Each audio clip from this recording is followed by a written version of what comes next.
Hello and welcome to Sonic Lore, History of Mobius. Last time, I retold the stories of Sonic's fight with King Gong and his wedding with Sally. Now, it's time for the origin of Nicole. Our story begins with Sally sitting by herself on one peaceful night. Sally picked up a flower and wondered if it could tell her what she needed to know. She picked off the petals one by one to see if Sonic liked her or not. Sally was upset about the results.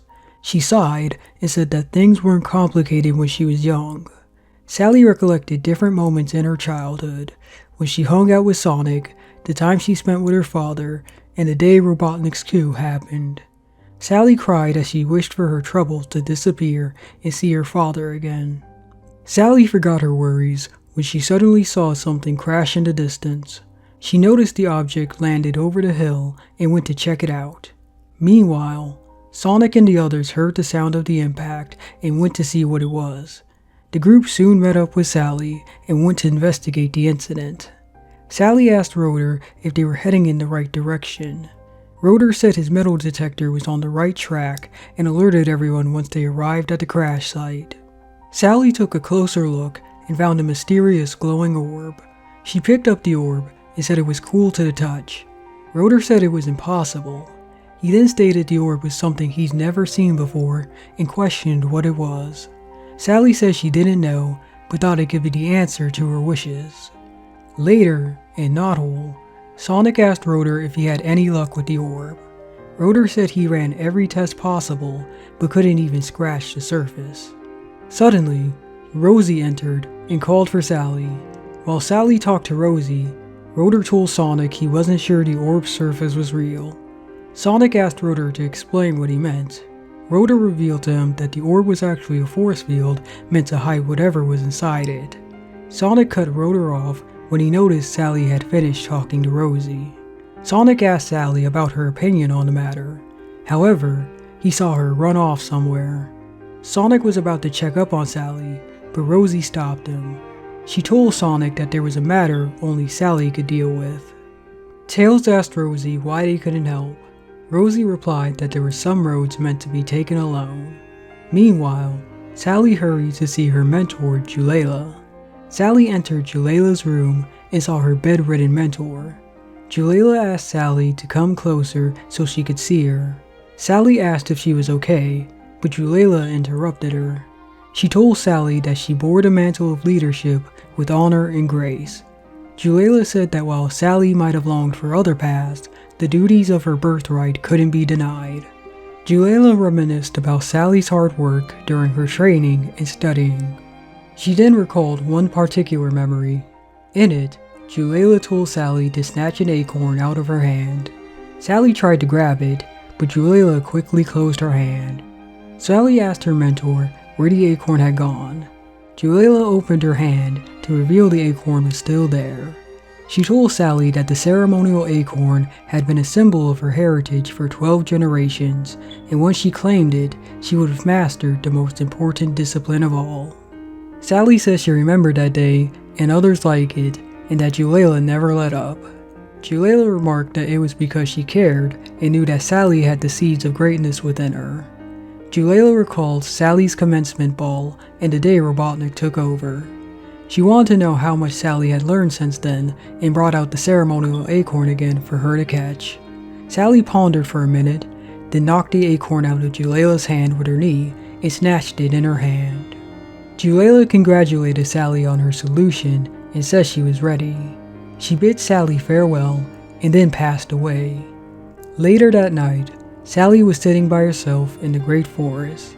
Sonic appeared and said he thought he might find her there. Sonic asked Sally if she was alright, but she said she felt a little lonelier tonight. Sally cried as she thought about her mentor's death, while Sonic reassured her things would get better tomorrow. The next day, Sonic was sparring with Sally. Sonic used his spin attack to bounce off a wall and sprung at Sally. Sonic shouted for her to look out when he came close to hitting her. Sally broke out of her trance and ducked. Sonic said he nearly took her head off and questioned if Sally was fighting or sleeping. Sally apologized and said that her thoughts had been elsewhere lately. She recounted everything that happened to her yesterday. Suddenly, Rosie appeared and told Sally that there were matters that required her personal attention. As Sally followed Rosie to Julayla's room, Rosie told her that Julayla was explicit about the division of her estate.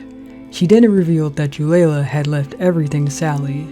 Sally thanked Rosie and told her she would be in Julayla's room if anyone needed her. Sally was amazed by how many things Julayla possessed. She then spotted Julayla's hope chest and said her mentor meant for her to have it on her wedding day. Sally opened the chest and found a blue vest inside. She continued to look through the chest to see what else she could find. She found a photo of her and her father. She couldn't help but cry when she remembered her time with him. Sally looked through the chest again and found a map with instructions. She said it was too much for one day and would finish tomorrow. That night, Sally awoke when the orb started glowing brightly. Sally went to see what was causing the strange glow. When she entered the room, a mysterious voice from the orb welcomed her. Suddenly, the orb's force field lowered and revealed a handheld computer that introduced herself as Nicole. Sally was glad to learn Nicole's name, but wanted to know what Nicole was. Nicole said she would be Sally's friend, but it was a choice only Sally could make. Sally told Nicole that she reminded her of someone who always encouraged her to make her own decisions. Nicole thanked her for the compliment. Suddenly, Sally's friends entered the room. Sonic asked Sally what she was doing up so late and if she was alright. Rotor told her that they heard voices. Sonic asked Sally who she was talking to, but Sally said she wanted to know as well. Sonic grabbed Nicole and shook her, causing her to zap him. Sally scolded Nicole, but Nicole pointed out Sonic's rudeness. Sonic said that Nicole wasn't worth the trouble and they should throw her out. However, Sally refused. She said that Nicole was staying and that everyone needed a friend. That morning, Sally put on the vest she got from Julayla and geared up. She said that Julayla's final testament claimed that all she needed to attain oneness of the soul was locked within the darkness of the Forbidden Zone. She remarked she could never ask her friends to join her on such a dangerous and personal mission. She took Nicole with her and was ready to head out. However, Sally was intercepted by her friends just when she opened the door. Sonic asked her if she wasn't thinking of hogging the glory all to herself.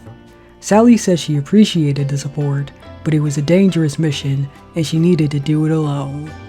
Everyone told her they wanted to help, so Sally gave up arguing with them. The Freedom Fighters boarded the tornado and headed to the Forbidden Zone. Rotor flew the group to the drop site and wished them good luck. Everyone jumped and parachuted safely to their destination.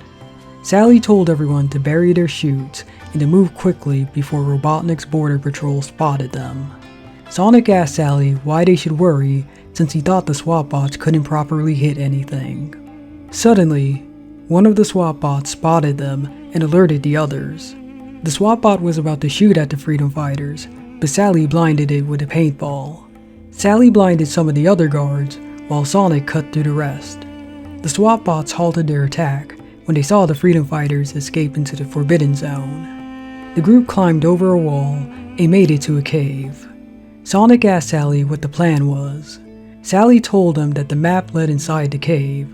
She also informed everyone that the map said there would be obstacles ahead. Sonic asked Sally about the obstacles, but that's when the group stumbled upon a robotic Cyclops. The Cyclops attempted to hit Sonic, but missed. Sonic punched the Cyclops while running up its body. The Cyclops tried to smash Sonic, but he was too fast for it. Sonic retaliated with a Sonic spin, but he bounced off its body. Sonic said the Cyclops didn't know when to quit and questioned how to get past it. Sally said she didn't know, but she knew someone who might. Nicole informed Sally that the Cyclops' sensors had been set to detect motion. Sonic figured out what to do and told everyone to follow his lead. Sally asked Sonic what he was doing as he stood still. Sonic said it was exactly what it looked like. The Cyclops suddenly closed its eye. Sonic revealed that the Cyclops had gone into standby mode after losing its target. The Freedom Fighters went further into the cave and came across the next obstacle, a fire-breathing griffin. Tails attempted to fight the griffin, but his tail knocked him away. Tails said the griffin was tough and wished he had a weapon to take it down. He then noticed a sword embedded in stone. The plaque on the stone said that whoever pulled the sword would slay the griffin. Tails saw that Sonic was in trouble and hoped the words on the plaque were valid. He desperately pulled the sword until it was free. The griffin suddenly crashed while chasing Sonic. Sonic asked what happened, so Nicole explained that Tails broke the circuit that granted the griffin mobility when he pulled out the sword. Sally complimented Tails on his bravery, but also made him promise her that he would look before he leaped. The group continued following the map until they ran into the last obstacle, a Polysaurus Rex. Sonic asked Sally how they planned on fighting it. Sally said they might not have to, and asked Nicole to give them information on the creature. Nicole informed everyone that the Polysaurus Rex was a legendary biomechanical creature long thought to be extinct. One had always told the truth, while the other always lied. Nicole stated that one of the two doors it was guarding led to the end of Sally's quest, while the other led to certain doom. She then advised Sally to choose her words carefully. Sally figured that Nicole meant she had to ask the creature a question. The Polysaurus told Sally she could only ask one question to one of the heads. Sally asked the head on the left which door the other head claimed led to quest's end. The Polysaurus was confused for a moment and then laughed. The left head complimented Sally's wisdom and claimed that his brother would advise them to use the left door. Sonic was ready to go through the door, but Sally stopped him and said they were taking the door on the right. Sally explained that if the left head was the truthful one, he would have told them truthfully that the other head would have lied. However, if it was the head that lies, then it would be the door on the right. Sally and her friends went through the right door, which was the correct one. Sonic said he still didn't know which head was which. Sally admitted she didn't know either, but it didn't matter since they had arrived at quest's end. The group saw a golden box in the middle of the room. Sally stated that the box was a miniature version of Julayla's hope chest. Sally opened the box and found a scroll inside it. Sonic didn't understand why there was a scroll and asked why it was so important.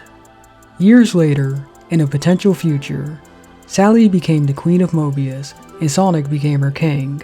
She thought Julayla's words served her well over the last 2 decades.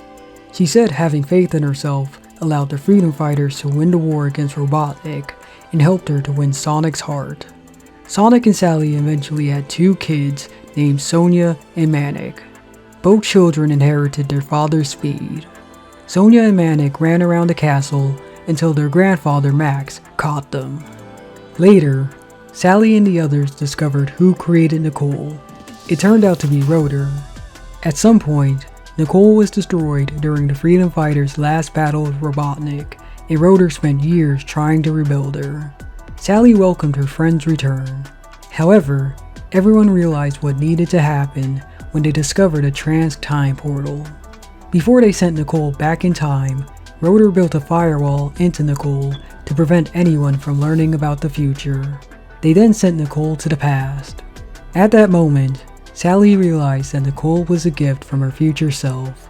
She walked to the balcony and said that without Nicole, she never would have seen this day or appreciated Julayla's passing words.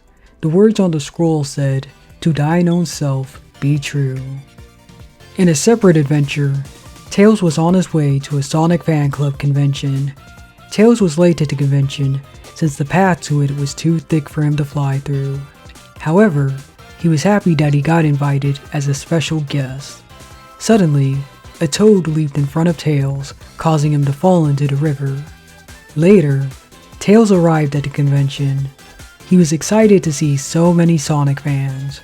Sheldon, the convention president, welcomed Tails and said that they were honored that Tails could fit them into his schedule.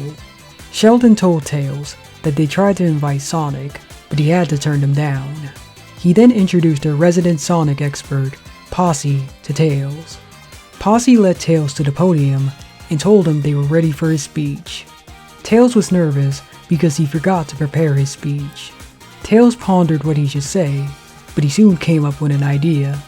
Tails decided to tell an action-packed story about his encounter with the toad he met earlier. Tails' story was a lie about how he fought and defeated a giant robot named Toadzilla.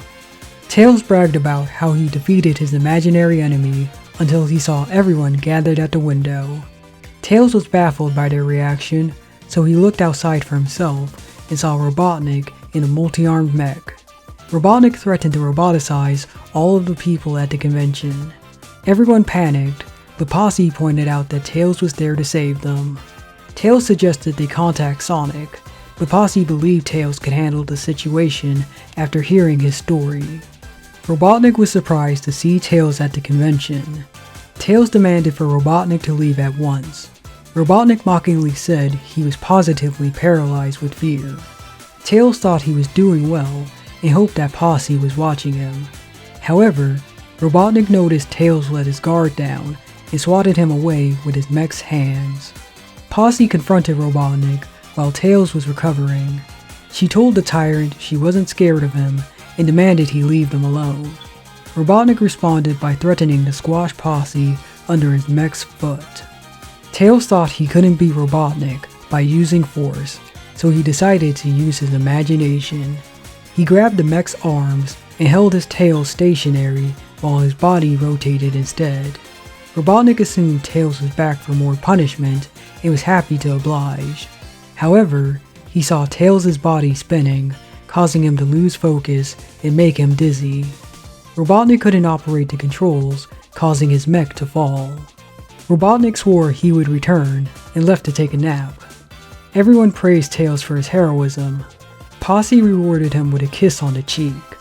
Tails led Posse back to the convention and told her he needed to explain a few things about his speech. And that's it for this video of Sonic Lore History of Mobius. If you enjoyed it, then please like, comment, and sub for more. Thank you.